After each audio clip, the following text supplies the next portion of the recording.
조인섭 변호사의 상담소.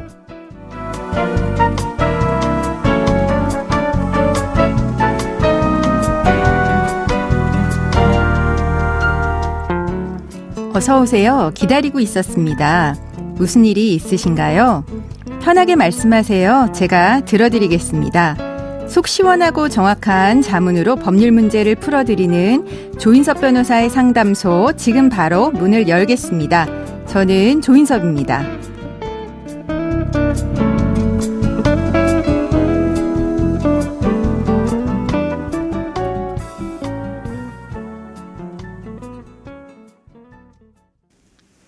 고민이 있을 땐 언제든 문을 두드려주세요. 당신을 위한 로하우스 조담소, 문지영 변호사와 함께합니다. 안녕하세요. 안녕하세요. 법무법인 신세계로 문지영 변호사입니다. 네, 오늘은 어떤 고민이 기다리고 있는지 먼저 사연부터 알아보겠습니다.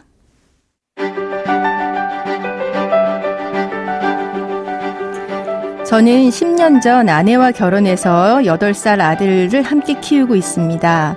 우리는 경제적으로 넉넉하지는 않았지만 나름 평범한 행복을 누리면서 살고 있었습니다. 그런데 아들이 초등학교에 입학한 이후부터 우리 가족은 삐걱대기 시작했습니다. 아내가 직장 회식을 핑계로 일주일에 서너 번 술을 마셨고 남자 동료들과 지나치게 어울리는 것 같았습니다. 참다 못해 한마디 하자 아내는 사회생활 때문에 어쩔 수 없이 마신 건데 이해해주지 않는다면서 저한테 오히려 화를 내더라고요. 사실 그 무렵 저는 사업이 잘 안 되고 있는 상황이었습니다. 아내는 자신 혼자서 빚을 갚는 게 너무 힘들다면서 이혼을 해달라고 하더라고요. 결국 저와 아내는 이혼하기로 하고 별거를 시작했습니다. 협의이혼 의사 확인 신청서를 관할 가정법원에 제출했고 3개월 이후로 의사 확인 기일이 지정됐습니다. 그런데 얼마 후 밤늦게 노래방에서 낯선 남자와 팔짱을 끼고 나오는 아내를 우연히 발견했습니다. 화가 났지만 이미 이혼하기로 한 마당에 뭐라고 할 입장이 아니라고 생각하고 모르는 척했습니다. 그런데 며칠 후 아침에 아내의 집에서 남자와 아내가 함께 나오는 것을 봤습니다. 알고 보니 두 사람은 이미 살림을 차리고 있었습니다. 화가 나서 아내에게 따지자 아내는 이혼 신청도 했고 별거 이후에 만난 남자니까 아무 상관없다고 큰 소리를 쳤습니다. 저는 협의이혼 신청을 취소하고 이혼 소송을 하려고 합니다. 위자료를 청구할 수 있을까요?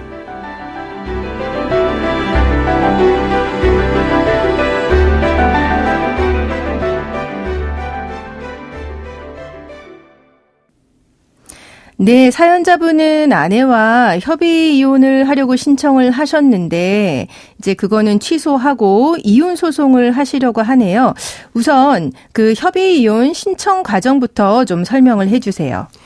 네, 협의이혼을 하기 위해서는 우선 부부의 등록기준지나 주소지를 관할하는 가정법원에 부부가 함께 출석해서 협의이혼 의사 확인 신청서를 제출해야 합니다. 네. 이후 관할법원의 협의이혼 의사 확인 절차를 거쳐야 하는데요. 네. 이것은 이혼에 관한 안내를 받아야 하는 것이기 때문에 변호사나 대리인에 의한 신청은 할 수가 없습니다. 위 협의이혼 의사 확인 기일은 보통 가정법원에서 미성년인 자녀가 있는 경우에는 3개월, 자녀가 없거나 성년인 자녀만 있으면 1개월이 경과한 후에 지정하도록 하고 있습니다. 네, 그러니까 협의이혼 같은 경우는 이제 미성년 자녀가 있으면 3개월, 없으면 1개월의 숙려 기간이 있고 이후 과정을 거치네요. 그러면은 협의이혼 의사 확인 기일이라고 하는 거는 뭔가요?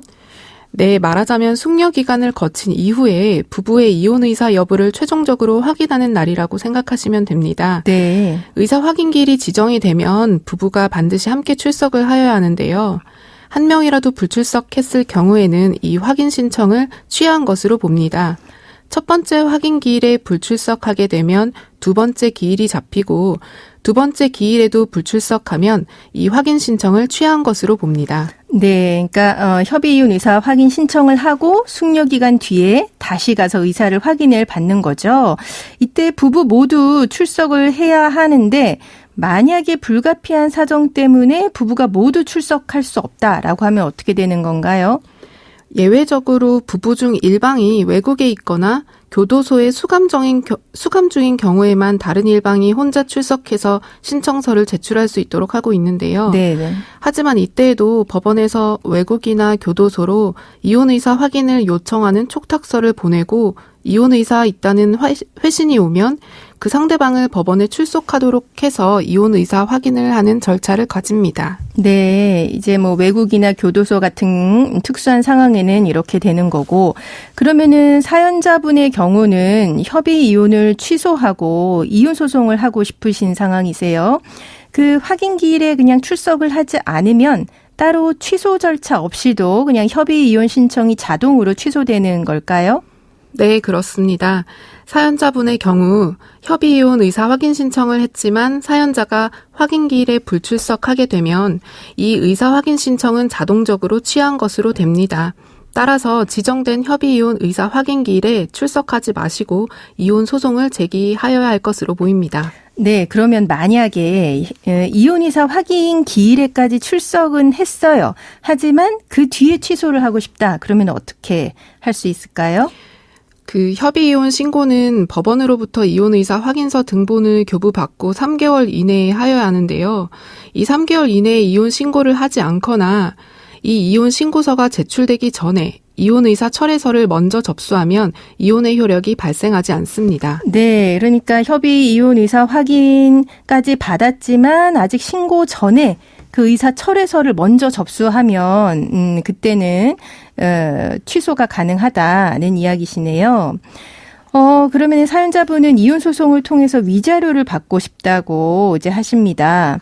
그 협의 이혼 신청서는 제출했지만 아직 이혼이 확정된 상태는 아니에요. 이런 상황에서 부부 중 한 사람이 바람을 피웠다라고 하면 위자료 청구가 가능할까요? 네. 아직 이혼이 완료되지 않은 상태에서 배우자가 부정행위를 하였다면 원칙적으로 법률상 배우자가 있음에도 불구하고 정조 의무에 반한 것으로 보고 위자료 청구가 가능합니다. 네. 그 협의 이혼 신청 중 그러니까 숙려 기간 중에 부정행위가 있었는데 위자료가 인정된 하급심 판례도 있는데요. 네네. 판례는 합의 이혼 시에 숙려 기간을 두고 있는 것이 혼인관계 유지 등에 관한 고민의 시간이자 혼인관계의 회복을 위한 노력의 시간이 필요하다고 봤기 때문입니다.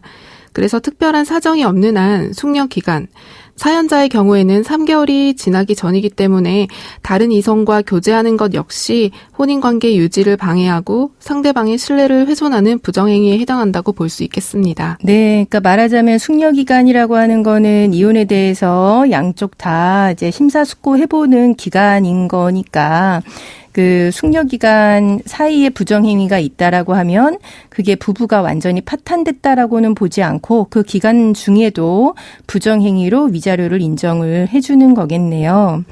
그러면 이제 사연자분 같은 경우는 그 사연자분의 아내가 지금 다른 남자와 살림을 차린 상황이에요. 그 부인 상대로 위자료 청구 이외에 그 남자, 상간남이라고 보통 우리가 이야기를 하는데요. 그 남자한테도 위자료 청구를 할 수가 있는 걸까요? 네, 그렇습니다. 아내가 부정행위를 하였다면 그 상대방인 상간남에게도 위자료 청구 소송을 할 수 있습니다. 이때 법률상 배우자가 있음을 알고서도 부정행위를 하였음을 입증하여야 하는데요. 네. 부정행위를 하였다는 점은 명확하지만 상대방이 유부녀 또는 유부남인 사실을 몰랐다고 주장하는 경우가 많습니다. 그렇죠. 이게 문제가 되겠네요. 네, 그래서 만약 아내가 이혼을 하지 않았음에도 불구하고 이혼녀라고 속이고 부정행위를 하였다면 상간남에 대한 위자료 청구가 받아들여지지 않을 가능성도 있겠네요. 네, 이혼녀라고 속이지 않았다. 이런 부분이 입증이 꼭 돼야 되겠네요. 그러면 만약에 사연자분의 아내가 그 상간남에게 이혼 소송 중이다, 협의 이혼 신청 중이다라고 했으면 어떻게 되는 걸까요? 아내가 이혼했다라는 것이 아니라 이혼 소송 중이라거나 협의 이혼 신청 중이라고 말했을 때에는 상간남도 법률상 배우자가 있다는 것을 알았다고 봅니다. 따라서 위자료 청구가 인용될 가능성이 클 것 같고요. 결국 부정행위를 한 사실만으로는 부족하고 배우자가 있는 것을 알면서도 부정행위를 하였다는 사실을 입증하여야 하기 때문에 관련 증거를 잘 수집하셔야 하겠습니다. 네, 그러면은 지금까지 내용을 정리를 해보면 사연자분은 협의이혼 신청서를 제출한 상태에서 아내의 부정행위를 알게 됐는데요. 그래서 협의이혼을 취소하고 이혼 소송을 통해서 위자료를 받고 싶어 하십니다. 그 협의이혼 의사 확인기일에 법원에 출석하지 않으면 자동으로 협의이혼 의사 확인 신청이 취소되고요. 그리고 이혼하지 않은 상태에서 배우자가 부정행위를 했을 경우 이제 위자료 청구는 가능하다고 해주셨습니다. 네, 감사합니다. 지금까지 문지영 변호사와 함께했습니다. 네, 감사합니다.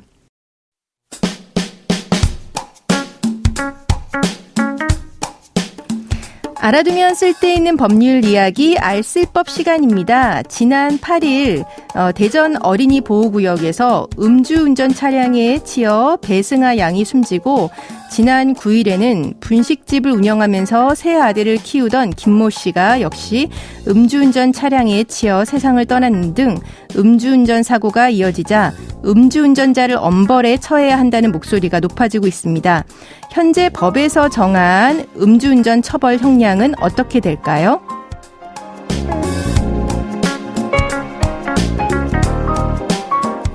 네, 음주운전 형량은 단속 당시 혈중 알코올 농도가 어땠는지에 따라서 차이가 있습니다.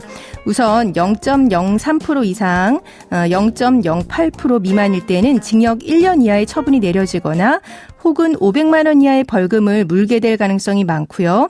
만약에 혈중 알코올 농도가 0.08 이상, 0.2 미만이라면 징역 1년 이상, 2년 이하로 처분되거나 벌금이라면 500만 원 이상, 1천만 원 이하를 물 수가 있습니다. 그런데 이러한 형량도 대부분 집행유예로 끝나는 등 국민의 눈높이하고는 좀 차이가 있거든요. 이런 상황에서 대법원 양형위원회는 오는 24일 스쿨존 내 상해 사망 등에 대한 양형 기준을 확정하게 됩니다. 지난 2월에 나온 기준을 보면 혈중 알코올 농도 0.2% 이상 음주운전으로 스쿨존에서 어린이를 다치게 할 경우 최대 10년 6개월형, 또 어린이가 숨질 경우 최대 15년형이 권고됩니다. 하지만 이것도 음주운전으로 최고 무기징역까지 선고할 수 있는 윤창호법에 비하면 여전히 낮습니다. 그리고 문제는 이 기준이 판사에게 강제할 수 없는 권고일 뿐이라는 점입니다. 양형 기준을 따라도 또 피해자와 합의만 하면 선처 대상으로 형량이 낮아지는 이런 실효성이 없다는 지적도 나오는데요. 음주운전에 대한 강력한 처벌 세부 사항이 잘 정비돼서 꼭 실행되어야 하겠습니다. 조인석 변호사의 상담소, 조담소는 언제나 당신과 함께합니다. 끝곡으로 브루노 마스의 24K 매직 들려드리면서 저는 이만 인사드립니다. 지금까지 로이어 조인섭이었습니다.